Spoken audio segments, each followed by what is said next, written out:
So I want to start out by telling everybody thank you, but starting with Dee, first and foremost, and Gary for inviting me and putting on a great conference. It's great to see everybody. There he is. Karen has it. And putting on this great convention at a great location. I think it's awesome. And also, I just wanted to say a big thank you to all of you guys because you've been fantastic, very kind. Everybody who's come up to me to talk to me. It's just been really welcoming, like friends. So I think that that's really what's important about this movement.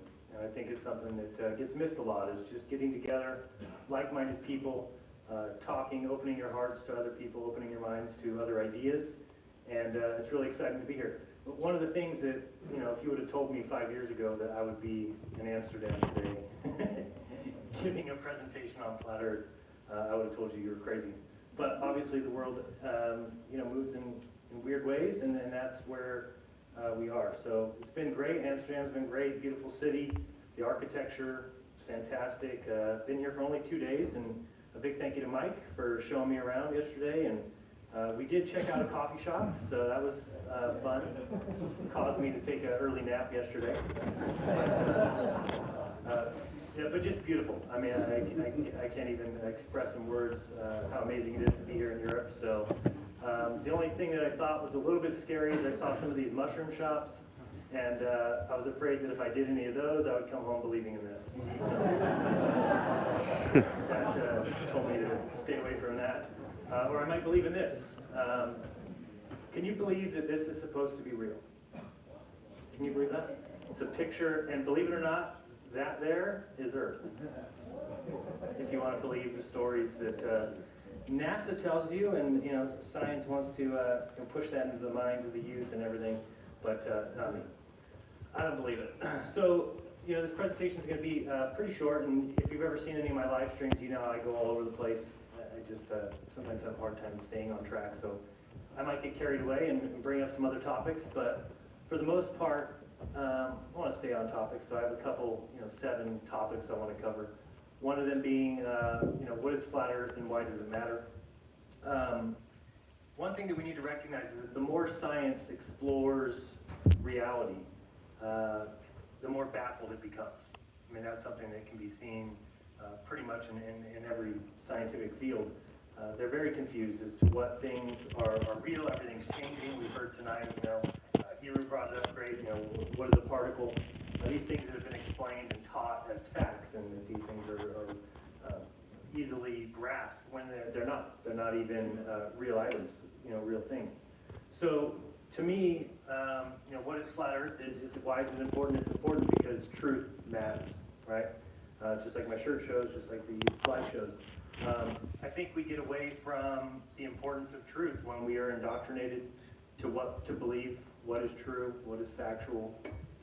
So to me, there's a big difference between honest opinion and contrived responses, or between lies. And the one thing that I can tell you for sure, and this is something I don't know if a lot of you know, Nathan Oakley, who has the Lift the Veil YouTube channel. One of his little monikers, his little subtitles is usually right, always honest. And I think that's said really well. That's all I can promise you guys about me. There's a lot of people in the audience that I think would agree with that statement, that when you're listening to a Nathan Oakley, or you're listening to myself or a Paul on the plane, the one thing that I can grasp is that usually they're going to be right, but we're always being honest. And I think that's the most important thing about this. What's different about this than listening to somebody repeat what comes out of a physics book, or somebody on the news who's just reading off of a teleprompter? What's different? This is my honest opinion. This is really what I feel. This is really how I think. And I think the same is true for a lot of other content providers that are out there. So this is my honest opinion. It's the way I see the world. And thank you.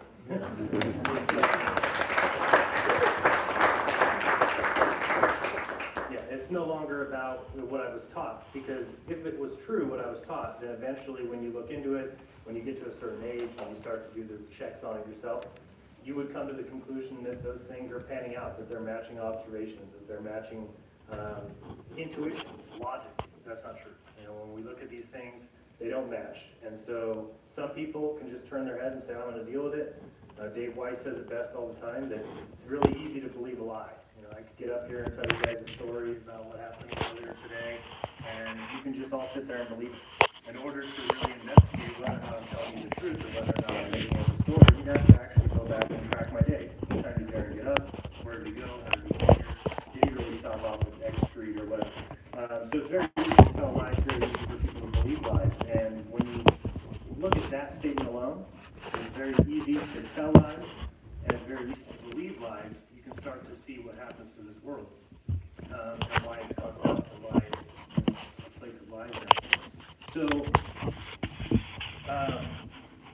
a quote that I think is important for us to look at, Arthur Schopenhauer said, all truth passes through three stages. First, it's ridiculed. Second, it is violently opposed. Third, it is accepted as being self-evident. I think one thing that's interesting about this quote is that we're really just right here, if you think about the truth of where we live. So people could say, maybe we're here. I don't even think we're here yet. You know, yeah, we had some people from the media call and complain about this conference, but really that's here. It's ridiculed. It shouldn't be allowed. We shouldn't be allowed to have free speech. We shouldn't be allowed to talk at this venue because it's, you know, a library, and the library shouldn't back flat earth. But really, you know, this is what's coming.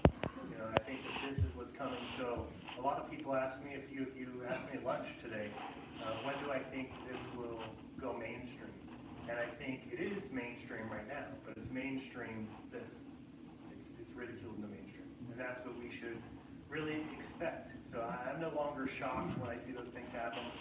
Was I shocked when I saw what happened with Behind the Curve and some of these other documentaries or news pieces? Originally, yeah, because I was like, oh, these guys are flat out lying. But what it tells you is that they have to lie. Why? Because they're in the period of it's being ridiculed. So if they can't be honest with what I'm saying, if they can't be honest with some of the other people in this community are saying, of course they have to make up stories. So we have a lot to go. I always bring up this quote in every single conference I've given so far, and probably every conference I ever give, because this was, or every presentation I give, because it was really important to my realization of what's going on with science. So this is George Ellis. He's one of the top 5 or 10 cosmologists, physicists out there. And he said people need to be aware that there is a range of models that could explain the observations. For instance, I can construct for you a spherically symmetrical universe with an Earth at its center, and you cannot disprove it based on observations. So that part of the quote right there is very interesting. I've talked about it many times before, but what he's basically saying is that he can create, just like we heard Robert Sungenis talking about earlier, he believes the Earth's at the center. He does believe it's a globe. Obviously, you got to take things in baby steps. But that's where he's at now. He believes that we are the center of the universe. So what George Ellis is saying is that he can construct that spherically symmetrical universe with the Earth at its center, and you can't disprove it based on observations. He says you can only exclude it on philosophical grounds. In my view, there's absolutely nothing wrong with that. What I want to bring into the open is the fact that we are using philosophical criteria and choosing our models. A lot of cosmology tries to hide that. So I'll always bring this up just because when I first heard this is the part that gets me. This is a cosmologist, a scientist, supposed to be talking truth, telling you a lot of cosmology tries to hide that. So that should be shocking to anyone. Well, why are we using science to hide things? So a lot of cosmology, meaning his field of research, is trying to hide the fact that you can't tell the difference between the Earth at the center or the Earth swirling around the sun and going around crazy speeds. So I think that's an important quote. Obviously from George Orwell, 1984, truth is the new hate speech. During times of universal deceit, telling the truth becomes a revolutionary act. And that is why the topic of this section was what is flat Earth and why is it important? It's important because this exact reason. That if we believe it to be the truth, if we think this is factual, then we need to be the ones, I need to be the one stepping out and telling the truth. And if it's a revolutionary act, well, that's the way it's got to be. So, like I said, 5 years ago, if you would have told me I'd be here, I'd say you're crazy. But now, when I look back and I see quotes like this, I'm in the place where the universe, wants me to be. Whether it's the creator, whether it's whoever, it's what feels right to me and should feel right to those of you here. The other thing that flat Earth is it is the realization that the Earth is a plane. That all these heights that we're supposed to get up to with balloons. We're not seeing the curve that we're supposed to see in the measurements, and we're trying to talk about that a little bit more here shortly. Another thing I wanted to point out, and what is flat Earth? Many people have seen this, the Earth.Newell School flat Earth map. So this is one that has the Earth at the center. I just did this one to show you. This is the high altitude winds, and you'll see that these winds are whipping around the south. This is just from the other day. I don't know the date, probably maybe a week ago. But one interesting thing here, you'll see me changing it now to a globe. Remember, if we've got the North and the South Pole, even if there's a tilt, we should have very equal things on both ends. When we flip this around to see the South, you'll see that we've got these high-speed winds, 118 miles per hour. Some places, I'll probably click a couple other places to get a little faster. These winds are whipping around in this direction at the South Pole. So that's interesting, but we should be able to flip the globe to the north and see the same thing. We flip the globe to the north, and you'll notice that there are no winds. So that's a big problem. It makes more sense on the flat Earth. It doesn't make any sense on the globe. The other thing that doesn't make any sense, and I bring this up all the time, is you have to remember that the Earth is spinning in this direction, and that the winds are going faster than the Earth spins in that direction. So simply an impossibility in my mind. Again, if you picture swinging a basketball on your finger and then saying, okay, well, the air that's connected to the basketball spins with it, okay, I'll give you that. Now I have to believe that the air on the basketball is spinning faster than the basketball in the same direction. So eventually you just run out of the ability to even understand where they're coming from. So that's kind of what flat Earth is. It's the idea that our entire reality has been painted for us. It's been taught to us. It's been indoctrinated through public education. Once you're awake, I'm sure all you guys know, isn't it everywhere? Everywhere you look, every commercial, every movie, every music video, you name it. It's all about this globe propaganda, that whole entire idea. So, and they get them while they're young. We all, you have no choice. I've talked about it before. It's impossible to come out of 4th grade and not believe that you live on a spinning ball. It's just what's going to happen. You disagree that it's impossible, or you mean like? Okay, that's good. And I'm wrong in saying that. What I meant was before this change started. So 5 years ago, it would have been impossible to come out of 4th grade. Now I do think we are making a difference. People are teaching their children. They are talking about it. A lot of people come and ask me, should I teach my child that the Earth is flat? And I wouldn't personally. I just think it's important to teach them to be critical thinkers. To say you're not going to always be told the truth in school. To think about it. To listen to what they say. Process it. But you just don't want to teach people to be complacent in just believing what they're taught. So I don't think anybody here should do that. I don't think I should do that. Nobody should hear my presentation tonight and just say, oh, I believe everything that he said. I wouldn't go that direction. I would go a direction you want to challenge things that I say. Challenge everything that you hear. Mark Twain, something very interesting here, says, history is strewn thick with evidence that a truth is not hard to kill, but a lie well told is immortal. What exactly is he talking about here? What is he getting at?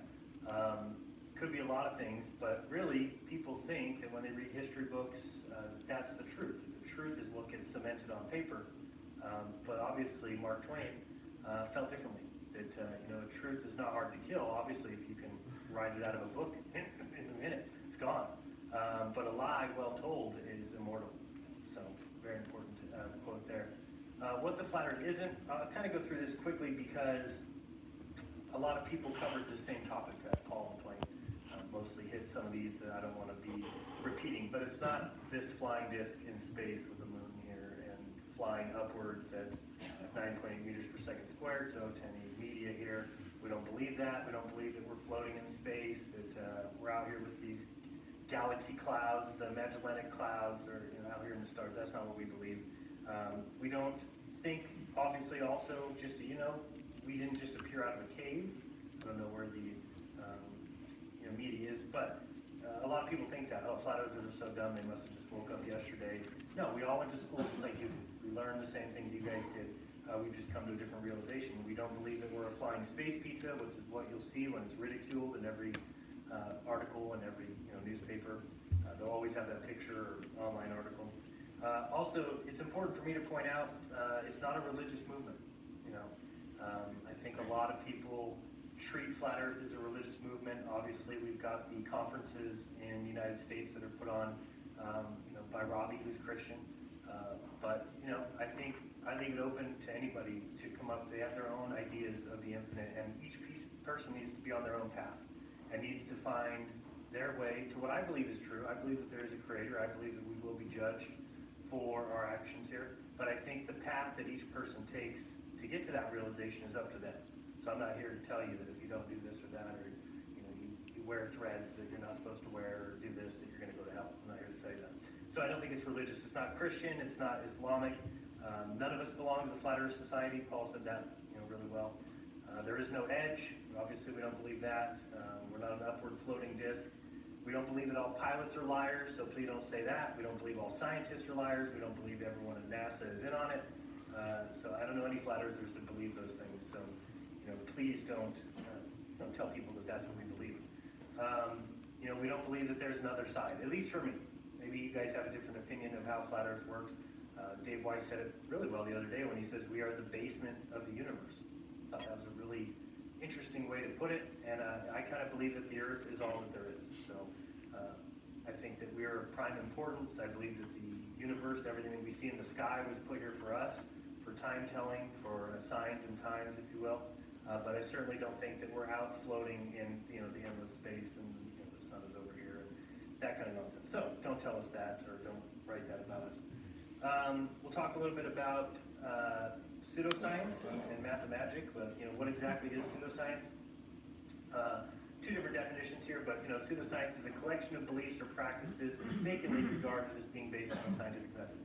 So a lot of flat Earth, if you listen to the Nathan Oakley flat Earth debates, very important that they stay on the ideas of being based on a scientific method.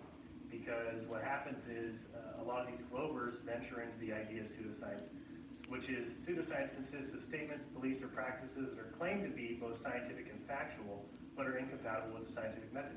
If you want to know what I'm talking about here, listen to any of the flat Earth debates, where they stick to this point constantly. It's one thing that Nathan Oakley's done really well. That some of us even venture into the land of, talking about some ideas and concepts, but really, they focus on the fact that, hey, you're claiming that your globe Earth is scientific and factual, and they're showing how it's incompatible with the scientific method. So I think that that's really important. Science has become like a religion. It is a religion. It's believed by these guys. None of them know anything about what they believe. On the flight here, there was a person sitting next to me, just the short flight, Copenhagen, and I was kind of talking to the guy a little bit. I didn't tell him I was a flat earther at first. I was trying to, until after the flight, I told him my channel name, so he'll go back and find out. But I told him, hey, did you hear some people believe the Earth is flat? He's like, oh, I've got a friend who tries telling me that. So what do you think? He's like, oh, it just isn't. Like, what reason isn't it? Because it just can't be. Well, why can't it be? Because it just isn't. Well, why isn't it? Because it can't be, right? So, I mean, it just shows you what kind of religion these, I mean, it's been taught to them. They've been, he has no other answer besides that. So, everybody hears math is reality. I think a couple other speeches today really did a good job of pointing out how it's not. So many ways, but we'll do a quick exercise here in a second. But is math all it's cracked up to be? All that we were taught that it is? I don't think so. Can it be contrived? Absolutely.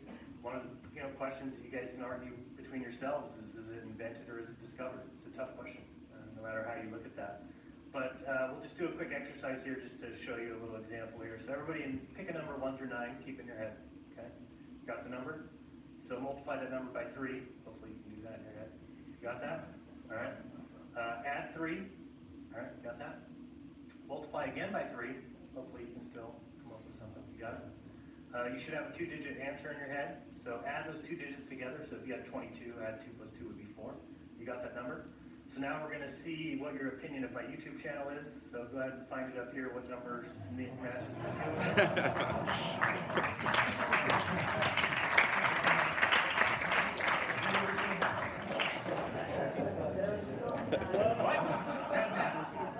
Dave can't do math.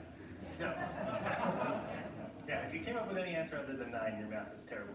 But I just wanted, it's a very simple, silly math exercise, but really when you start to understand how math can be manipulated, how when you're talking about formulas and things like that, that you can really do some interesting things.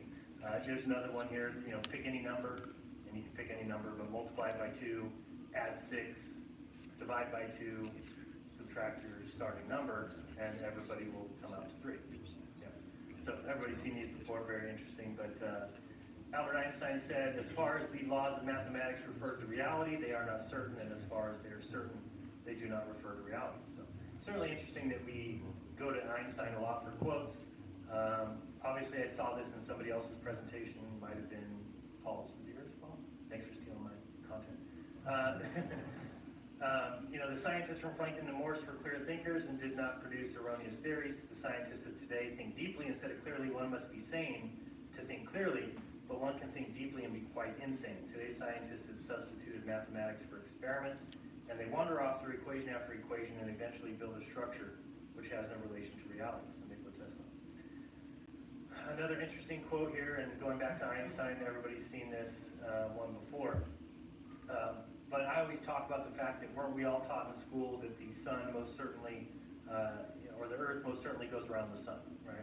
But even Einstein said right here that either coordinate system could be used with equal justification. The two sentences, the sun is at rest and the earth moves, or the sun moves and the earth is at rest, would simply mean two different conventions concerning two different coordinate systems. So once you believe in relativity, once you've accepted that as your truth, like science has, then you should no longer be able to teach that the earth goes around the sun, because it's all relative. Meaning if you're on the sun, you would see the earth going around you. If you were standing on the earth, you'd see the sun going around you.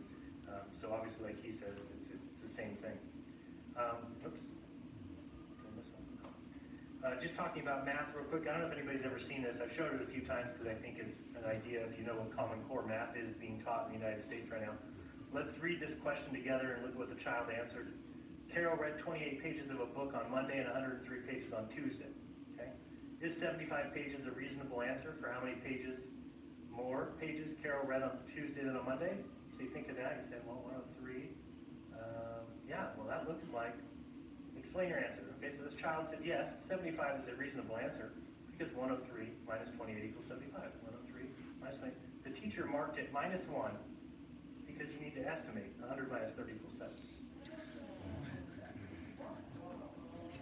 So now we're teaching children that to get the right answer is wrong because you should have estimated. You should have taken 100 from the 103 and 30 and said the answer is 70, even though this child got it perfect. The child did exactly what the teacher said. Yes, it's a reasonable answer. It's 103 minus 28 equals 75.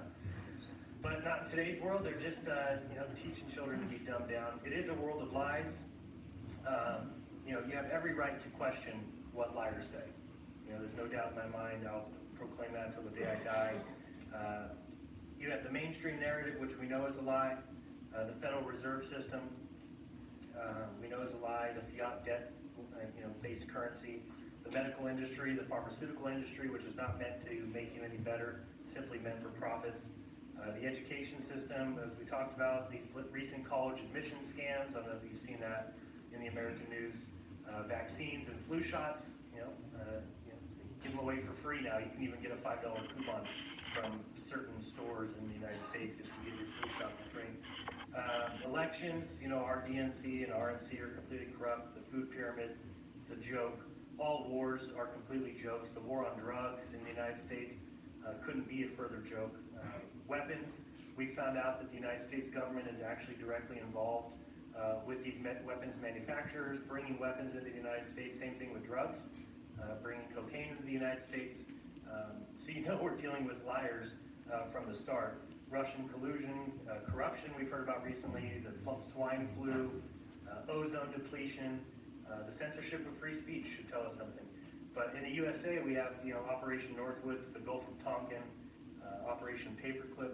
All these things should prove to us that governments do lie. That's step one. We need to realize that.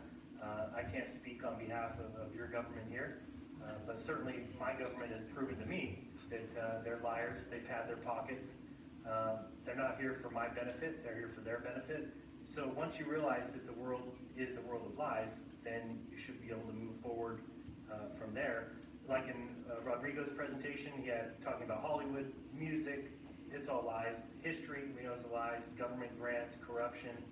The oil and energy industries, the origin of the universe is a complete and total joke. NWO, I think, is where we're going. It is a new world order. How do we know that? Well, just look at this director of the CIA's quote, William Casey. We'll know our disinformation program is complete when everything the American public believes is false. When you have your own CIA director saying that, how does anybody expect Americans to trust what we're being fed? By especially these mainstream media outlets that push lies, they copy off one another. In case you didn't know, this is what we're told an airplane flew into on September 11th, 2001. Obviously, anybody who can just look at the size of things realizes that a plane does not fit there. First of all, this little truck here, this truck barely fits there. A plane would be much longer. I guess the wings went into these windows and back or something. But we're just, it's so obvious that we're being told lies, and I hope people recognize that. If they'll lie to us about things that we can touch, that we can go and verify, things that we can expose, then why would we think that they're telling us the truth when it comes to what's in the sky? Places we can't go, distances that we can't fathom. That's the first place we should go and say they're probably lying about that, right? The things that we can touch here, we can go test, or we can go verify, those are things that we've learned that they're lying about, but those are things that we should be expecting to be true. And the things that we can't verify, moon landings, robots on Mars, rovers on Neptune, or whatever, those are the things I think that we are going to have a hard time believing. Bill Nye, by the way, is not a scientist, right? Everybody knows that. He is and just I forgot to mention one thing on the slide with the, at the Pentagon, that's the most highly protected, spot probably in the world, certainly in the United States. Supposedly there's 27 cameras that line the front of that building. I don't know about you guys, but there's never been any video footage of any plane anywhere close to the Pentagon other than the one side view with some frames of some smoke. Could have been a missile or anything. Bill Nye, not a scientist, like I said. He's an actor who has a degree in engineering, and he's more of a science cheerleader than anything. And he constantly explains natural phenomenon by yelling, "It's science." Well, it's not science. The fact that the sun rises, that is not science. But let's hear him talk here about climate denialism. Do people ever treat you with hostility? Do they ever greet me with hostility? Yes, it's nothing but hostility. The big one is Bill Nye's not a scientist. Okay, I can read a graph, so can you. That is infuriating. To have people in the United States denying science, the same country that sent people to the moon, for crying out loud. You look for reasonable explanations, cause and effect. I'm just not clear on what's going on with so aggressively denying science. It's almost like they're on the world is flat camp. The world's not flat. Humans are causing climate change. Pretending it's not happening is not in anyone's best interest. They could stop denying it for economic reasons. So again, it's funny that they keep pushing this ridicule thing. So he's got to throw in there where he's talking about climate denialism. If you deny the climate, then you're just somebody who believes you're at the spot. You're in that camp. Speaking of climate hysteria, thank you very much to the... oh, God. Oh, boy, you guys saw this one? Yeah, I had to throw that in there. Just because, obviously, climate change is a huge science hoax, and this girl, you should not put her on TV and tell us all about how you stolen my childhood. The entire ecosystems are crumbling, and the oceans are rising, and it sounds like, have you ever seen The Never-Ending Story? It reminds me of that. The nothingness is sweeping over the earth. That's what it looks like. Interesting thing here about, I guess I would call, one of the main reasons that for flat Earth for me, it just seems to be, I don't know how you can argue it at this point. When you've got something like this, you'll see down here it says pending new world record. This is a flight in 2015, started December 20th, came back January 1st, 2015. This is the current record for a single plane to circumnavigate the Earth. Here's the problem with it. The white path is the proposed path. They were supposed to start here in South Carolina fly down to here, end up in Brazil, fly over the South Pole, come back over here, and then head up to the North Pole and finish off and get the record. I watched this live on some thing called Spider Tracks.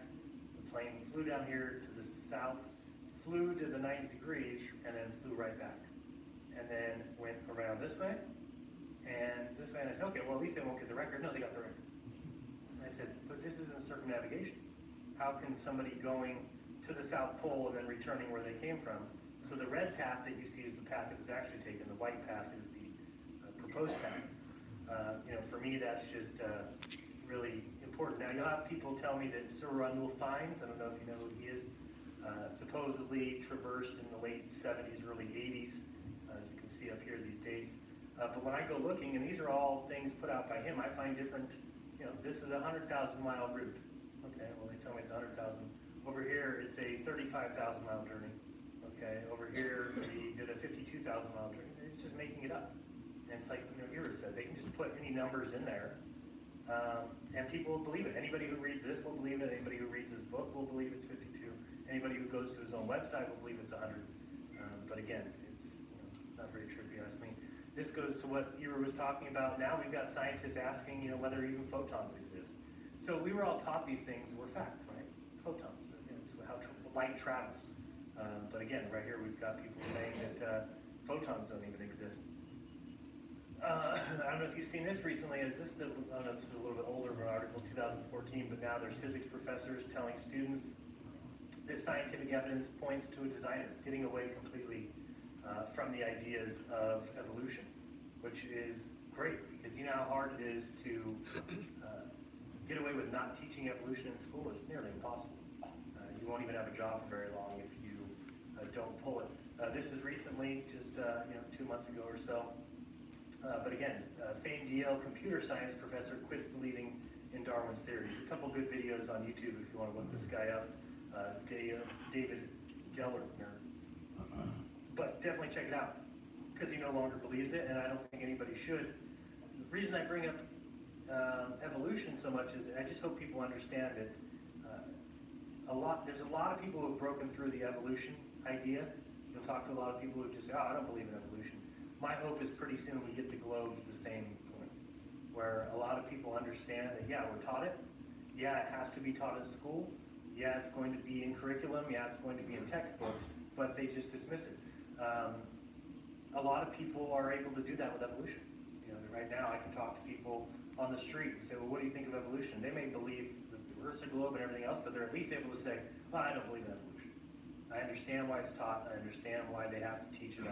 Because they have to. It's a requirement in school. You'll get kicked out of being a professor pretty quickly. We'll see how long this guy lasts. Isn't it funny? I don't know, I just put in CERN's logo. I don't know if anybody's ever seen the CERN logo, which is clearly 666. The other thing, I don't know, where people are with this one, but it's certainly interesting that a lot of these guys are being fired for finding soft tissue in dinosaur bones. Another thing that proves to us that the Earth isn't nearly the age that they tell us. They're finding dinosaur bones, whether you believe they're dinosaurs, whether you believe they're old, whales, it doesn't really matter. The point that matters is they're telling people that these are dinosaur bones. But when some scientists like Mark Armitage here, I forgot the name of the other girl that did it, they're testing it and coming back, and they're able to carbon date these things, which are coming back 10,000 years, 15,000 years old. Of course, they get immediately dismissed. Here's another one about carbon facts. Thought it was interesting. In the whole world, if the whole world were one big ball of carbon-14, it would have all decayed in 1 million years. Yet all dinosaur bones, all oil deposits, all coal deposits, and all diamonds have C14 in them, which is incredible. Really should tell you that the Earth is not as old as we've been taught. This is what I was telling you about how they're explaining it. The fact that they found these soft tissue in these dinosaur bones, now they just say, oh, well, it's because the iron was preserved in the tissue before it could decay. But of course, you have to expect them to have some sort of answer. They always do. They always have something that they can come back and say.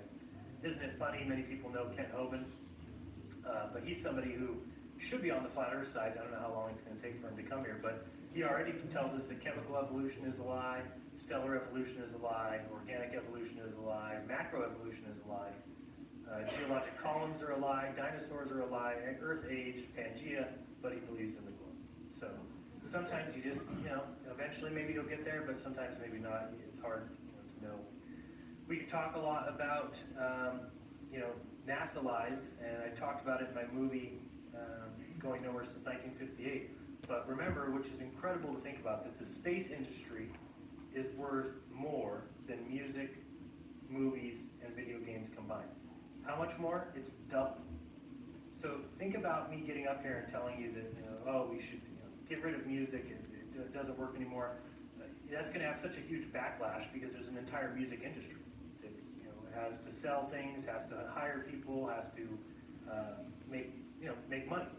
And what if I told you the same thing about video games? Those things are not going to be accepted if I get up here and say we should stop all video games because they're lies. Well, there's so many people who have jobs. Everybody works at GameStop or sells video games or does video games online. So to think that the space industry is worth 2 times more than the entire music, movies, video games combined tells you why I say, like Rodrigo mentioned, that NASA is a jobs program. It's all about keeping these jobs going. And it's not just NASA, it's all over the earth, across the earth. It's all about your imagination. The reason for space has always been inspiring children and adults to strive for more, to reach for the stars. Can you give them credit for at least doing that? Maybe. Do I think it's right to do it through lies? No. But you've got Werner von Braun who said there's no Buck without Buck Rogers. Of course, Buck Rogers is a comic strip that he's basically saying you have to have these comic book ideas, this space travel idea that we're going to have some space contraption that people are going to live in. There's going to be these space motels. We're going to have, people be able to go and stay on the moon and lunar bases because there is no bucks, there is no money coming into NASA without the Buck Rogers.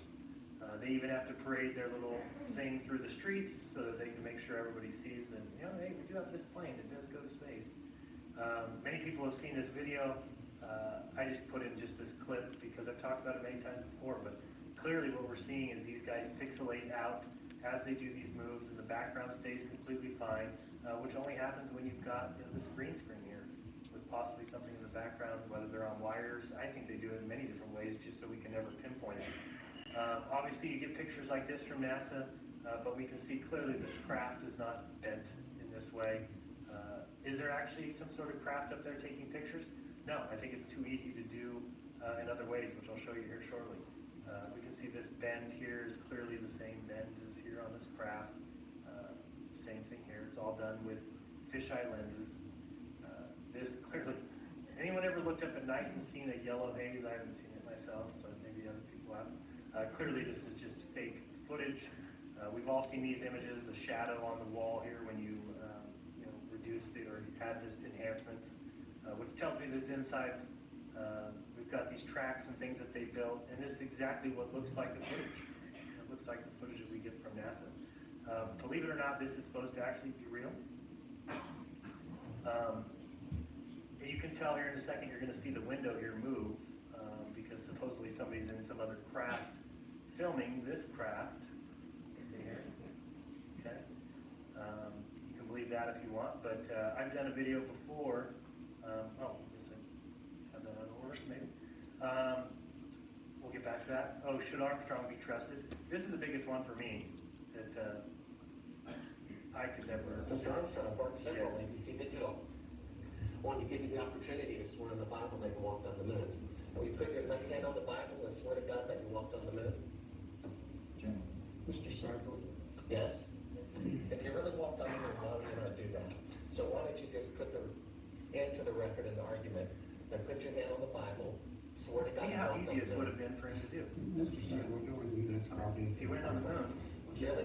Well, no, it's a real Bible. You have the opportunity. Now he's offering him $5,000. The meeting, it's not open. Well, you have $5,000 cash. You can give it to charity. You can swear on the Bible that you walked on the moon.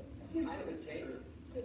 Why don't you swear to? Why not? Why won't you do it? Look at him running away. So why don't you put your hand on the Bible and swear to God that you walked up? It's the equivalent of me getting back to the United States and somebody saying, Jaron, swear on the Bible that you went to Amsterdam, and me running away from the person. No, not doing that. I'll give you $5,000, Jaron, if you swear on the Bible that you went to Amsterdam. No, not going to do that. You don't deserve answers. Doesn't make a lot of sense. To me, the only reason that you would do that is if you really felt like you could swear on the Bible that you went somewhere. That would be the only way. Speaking of Buzz Aldrin, should we trust him? This is from his book. He says, many people don't know that his mother committed suicide just months before he went to the moon. Imagine that. You're scheduled to go to the moon, your mom commits suicide, and you end up just going. He says here, my mother once took too many sleeping pills and my father had to rush her to the hospital. We all pretended that her overdosing was accidental, but I think we knew that wasn't the case. In May 1968, mother's second attempt to an overdose proved fatal. Even then, my family and I preferred living in denial and never spoke openly of how she died. We asked the coroner to list her death as cardiac arrest, and the coroner graciously complied. Just telling you right there, like, yeah, we just felt like telling lies, so we told the coroner to tell a lie, and everybody told a lie. So to me, I don't know, I think it's a very believable person. I think it's incredible what Charles Bolden says. If the next administration tries to change course, and he said this a long time ago, this has already come true. This is exactly what's happened. And get NASA to lead another manned expedition to the moon, that it means we are probably, in our lifetime, in the lifetime of everybody sitting in this room, we are probably never again going to see Americans on the moon, on Mars, near an asteroid, or anywhere. And this is the head of NASA, or was at the time. For him to say that, and it's so funny because when you think about it, he was just a child when they supposedly went to the moon. So in this man's entire life, does he even know it's a hoax? I don't know. Maybe they just know they can't do it. Somebody else already played this. I'll skip through this real quickly. Obviously saying that we're off by a factor of 10. However, or if they're wrong with a theory, they usually say they're off by a factor of 10. When it comes to cosmology, we're off by a factor of 10 to the 120, which is the one with 120 zeros after it. I just wanted to show this video, which was supposed to be in a different spot, but it's fine, where it is. So I have like 5 minutes? 3? Okay. Okay, thank you.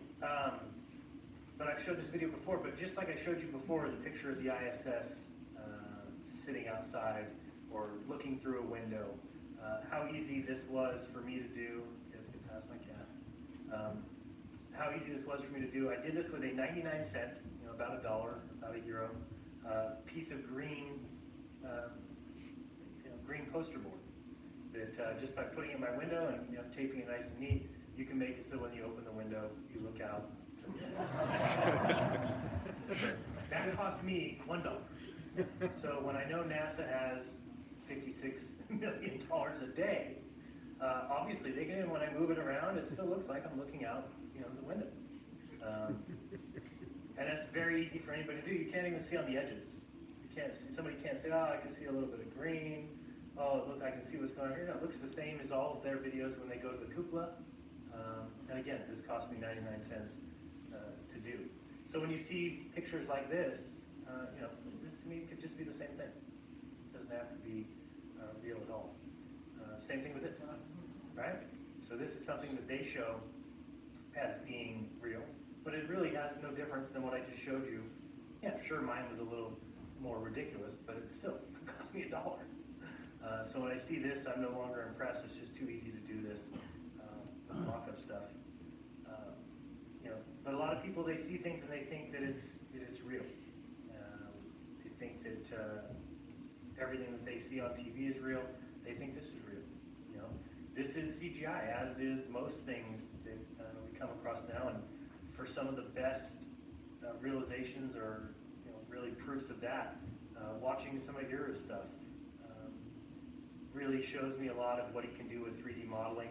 Of course, they can show this on TV. They could show, and if you show this to anybody, they would say it's real. But it's all just CGI. It's just pretend. In this video that I've showed before, that I went out before, and you can't, from the ISS, for some reason, we can't see lights on the Earth. But I can go out. This is the front of my house. I can show the lights over there. It's going to be probably hard to see because it's a little light up here. But that right there is Jupiter. And then looking over here, if I can see, you can easily see, usually when I show it, the ISS is traveling in this direction. There it is. But you can see it. This is my iPhone, my camera. And so these guys on the ISS, they have these really expensive cameras. They can't show lights on the ground. They have nothing to verify that what they're actually doing is true. We see too far, do the research on Canigoo, J. Tolan Media's IR stuff, Isle of Man stuff that's been done, Balaton tests, Ben from Taboo Conspiracies tests. We've done the mirror observations across the Monterey Bay. That's just clear that we see too far. You've got people all the time saying, well, why are these buildings cut off? And they don't realize that if you do the math, you're not supposed to see any of these buildings. The water should be above the tops of all of them. So just rushing through the end of this here. The other thing, just pointing out, people have a hard time understanding that you can see the best close to you, and as things get further and further away, they get lighter and lighter and lighter until they disappear. Just the way vision works. Things disappearing bottom up. If you've ever seen Zachary Zabala's film, and oops, probably haven't. Okay, that's supposed to be a video. Maybe we'll come here. So we can see how things ramp up. Here we go. And once they get to that horizon line, everything starts to fall down. And so this is the same thing that happens over any distance that you're looking at. You have the horizon line here. You've got the things in the foreground ramping up, coming down here, and then they start to appear to curve, as you can see kind of here. And you can check out his channel, Good Times for All. A lot of people know about him because he does some great practical examples. He did this in a warehouse by lining up, basically had a long flat plane like this, was able to line up a bunch of canisters, and from that he's able to get this view. And then I'll show you here, and we'll be done. When he zooms in there, we can actually see the repeating that we see. It's a little hard to see, but he actually will do one other view where you can see it a little bit better. But you get that doubling up in the refraction zone that we see all the time. So here comes him. Yeah. So really, as you can see, when you zoom in and see all this, and this is down a very long hallway, obviously the camera's at the ground, you can see the ramping up. The horizon line, you can see the ramping down, and then when it gets to the horizon line, you almost start to see it bend. But if you look here, see the repeating there? The repeating here, the repeating here. There's actually basically a line of invisibility here. That, you have boats that go and they hide behind this refraction zone. So it's really easy to see why we see things disappear from the bottom up. So, like I said, they will lie to us about everything that we can see, and so I think that they're lying about space. Something that Kant said that I think is really true is he says, appearance, as long as it is employed in experience, produces truth, but the moment it transgresses the bounds of experience and consequently becomes transcendent, it produces nothing but illusion. And I think that that is really what we're dealing with. So I had a little bit more, but I will probably do something on my channel to kind of finish it off because I know my time's up. But I appreciate your guys' attention for this presentation, and thank you for being so kind to me while I've been here. Appreciate it a lot. Until next time, guys.